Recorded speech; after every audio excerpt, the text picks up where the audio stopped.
How are you gonna make music like Deadmau5 if you don't have a wall-size modular synth behind you and all that analog gear? You need thousands of dollars of analog gear just to make anything approaching what this man made. This is exactly what I used to think when I would see these posts where he was showing all these crazy synths and stuff that I had never even heard of. And I happened to be a teacher at Icon Collective way back in the day when Steve Duda was there.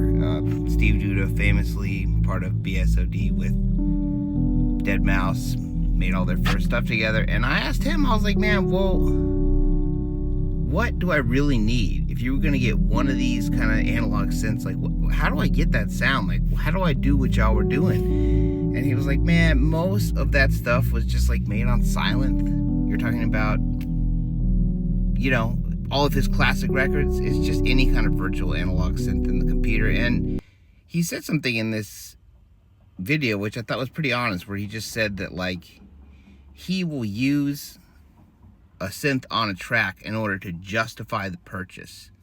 So it's not really like you can't get to that sound using software or any other ways, although he does say that you can tell the difference when someone's trying to fake the Stranger Things thing.